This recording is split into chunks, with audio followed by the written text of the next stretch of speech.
Okay, moving on to the next segment of today's show. There is one game in particular happening this Sunday in the AFC that I don't think enough people are talking about, and I totally understand. It is the NFL. Part of what makes this league, in my opinion, the best is that on any Sunday, any fan of any team could be watching any game, whether it's on Red Zone, whether it's on the NFL Sunday Ticket, and especially early in the season, these games matter. There are 17 games. You only have 17 opportunities to show everyone how good you are and to chip away at playoff wins. And the game that I wanted to talk about in the AFC that I don't think is getting enough attention this week is 1 o'clock in the AFC East. The Buffalo Bills heading to South Beach to take on the Miami Dolphins. And you guys know the story with these two teams. The Buffalo Bills are a team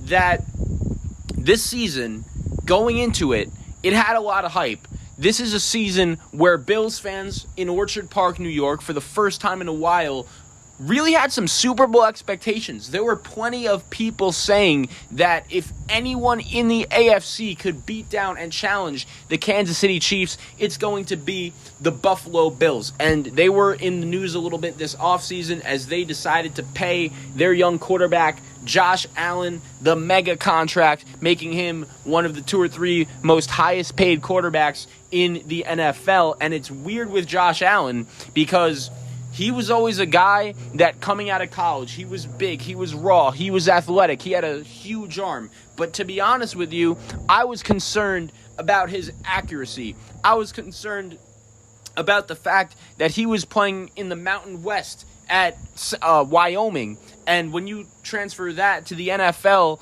where in his first couple years, the Buffalo Bills really didn't do that good of a job surrounding him with the proper weapons.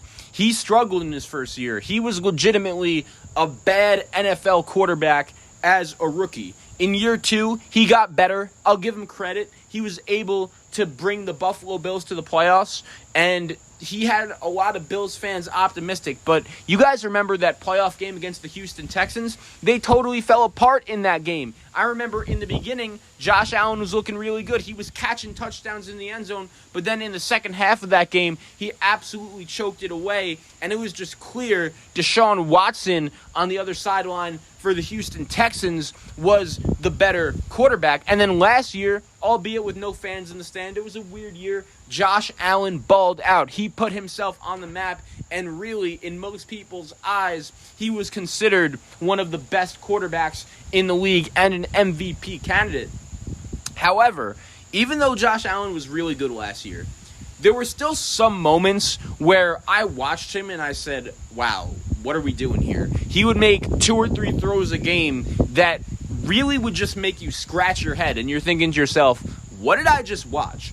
And I think part of what makes the Bills such an interesting case study, their young quarterback is only getting better, but around the quarterback position, I really like what their head coach, Sean McDermott, and their GM, Brandon Beane, have been able to do in terms of the way they've built the team. They realized that 2 years ago, they had a young quarterback that flat out needed to be better, and they made one of the most impactful moves of the offseason by bringing in Stephon Diggs, who was arguably the best wide receiver in the NFL a season ago. They also improved the offensive line. They brought in John Brown, who was a nice player for the Bills 2 years ago, Cole Beasley, Emmanuel Sanders. Like, these were all guys that were significantly better than Zay Jones and Kelvin Benjamin, who were the top 2 Buffalo Bills wide receivers when Josh Allen first got there. However, last year, I think the Bills were better than anyone could have expected. That was a crazy season. They had the best season they've ever had offensively, setting franchise records in points and touchdowns. It was just an insane season. However, what I noticed a lot was the reason why the Buffalo Bills were so good last year was solely because of their offense. 2 years ago, when Josh Allen was struggling and they were still able to make the playoffs, if you actually watch those games, they really did a good job taking the pressure off of their young quarterback's shoulders by running the football, having a good offensive line, having a good defense. And last year, even though the quarterback was great and the offense was historically good and they won the AFC East and 2 playoff games, those are all great, and the Buffalo Bills deserve so much credit for that. But I think that win and the success they had kind of blinded you to the weaknesses they had around the other team, just because Buffalo was so excited to have a good football team. You guys know how hungry Buffalo Bills fans are to finally win a Super Bowl after going to 4 straight Super Bowls in the early 90s and not being able to get the job done. And for the past 20 years, let's be honest, the Bills haven't really been that relevant of an NFL football team. And last year, they finally provided some optimism to Buffalo. So I understand why they had a lot of hype going into this season. However, as a true football fan, I wasn't 100% sure that the Buffalo Bills were going to win the AFC East this season, because as good as they were, I think there are some other teams, especially in the AFC, in terms of the top challengers to Kansas City, that could match up with Buffalo. A common question being asked before the season started, and a common question being asked now after 1 week, and obviously what makes the NFL such a great game to talk about is the typical week 1 overreactions. And I'm really not trying to overreact, but the Buffalo Bills offense was shut down by a very good Pittsburgh Steelers defense. And it's one game. I'm really not trying to set off the panic buttons for the Buffalo Bills, especially given what this offense was able to do last year. But when I compare their talent on offense to some other teams in the league, besides Stephon Diggs, if you're a defensive coordinator in the NFL, who exactly on the Buffalo Bills scares you not named Stephon Diggs? Cole Beasley? Emmanuel Sanders? Devin Singletary? Dawson Knox? The Bills can't run the football. So when I'm comparing Buffalo to some of the other teams in the AFC, like the Chargers, who have weapons galore, Keenan Allen, Mike Williams, I love this kid, Jalen Guyton, Jared Cook, Austin Eckler. They have some weapons, and I think their defense is better than the Buffalo Bills. The Chargers have Joey Bosa and Derwin James, 2 dogs, 2 top-notch guys that could make plays. I love Jordan Poyer. I love Micah Hyde. But are those guys like game-changing players? Not unless a quarterback like Ben Roethlisberger or Lamar Jackson is throwing a pick 6 right to them.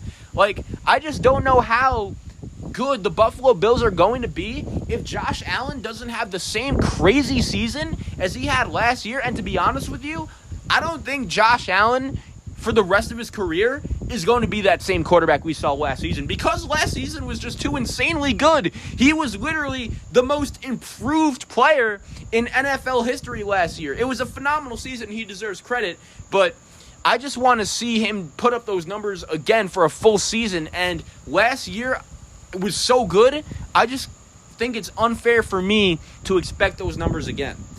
Miami Dolphins. These guys were actually my pick to win the AFC East. And to be honest, I'm not going anywhere away from it.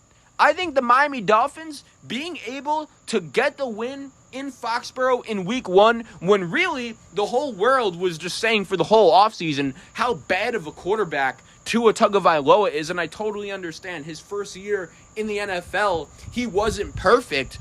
But at the same time, I think we have to consider all of the circumstances that were going against him. This guy clearly wasn't healthy last year. He had that brutal hip injury towards the back end of his Alabama career. He had that surgery, and considering there was no preseason, considering training camp and everything that was going on there, it wasn't a normal offseason for Tua. He wasn't healthy. And let's be honest, his weapons last year weren't good, especially when you compare them to what he has now.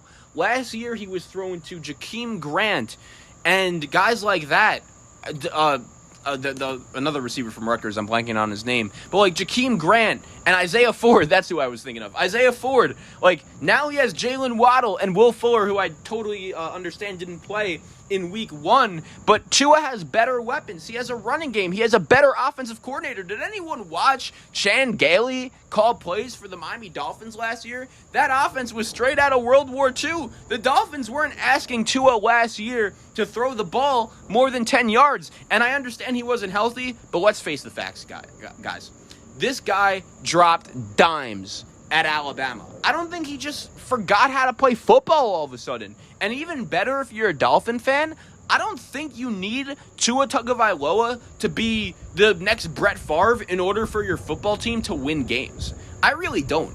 Has anyone watched the Dolphins defense? Every time I watch these guys, I feel like they're forcing a big turnover in a big spot. They have now forced turnovers in I believe it's 23 consecutive games, which is the longest active streak in the NFL. And I totally understand, historically, Bill Belichick disciples have not been able to get the job done as a head coach. When you look at Matt Patricia, when you look at Charlie Weiss and Bill O'Brien, guys like that. But Brian Flores is a different cat, man. This guy is tough, and I think his team reflects it. He always has his team ready to play. The Dolphins could run the ball with Myles Gaskin. I think Jalen Waddle and the chemistry that he had with Tua from Alabama, there's a reason why the Dolphins drafted him over a guy like Devontae Smith or even a Penei Sewell. There's a reason they took him. I think Jalen Waddle could be an absolute star in this league, and I don't think Tua is in that bad of a position if he wants to be a good quarterback in the NFL. We always talk about how much situation means to these young quarterbacks, and I'm going to predict it. We're going to have our predictions coming up on the next segment of today's show. I do like the Miami Dolphins to beat the Buffalo Bills in Week 2 based on their defense and their unit's ability to always force big turnovers. I'm going to say it. I think the Dolphins have the best secondary in the NFL. Xavier Howard forcing the fumble on Damian Harris. Byron Jones is a really good second corner to have. I love the young safety they drafted from Oregon, Javonte Holland. And this kid, Jalen Phillips, I know he wasn't great in Week 1, but I think he's going to be a big-time player as a pass rusher for Miami. I love the other linebacker they got in the middle there that they just signed to the big extension this offseason. I'm blanking on his name, but I'll tell you in a second. But this Dolphins team is a unit. They are always on the same page. They're always ready to play. Jerome Baker, that was the guy I was thinking of. But hey, man, Brian Flores always has his guys ready to play. They're always ready to go. I think the Dolphins' offensive line is improving. I think they beat Buffalo. I think they are the better, well-rounded team.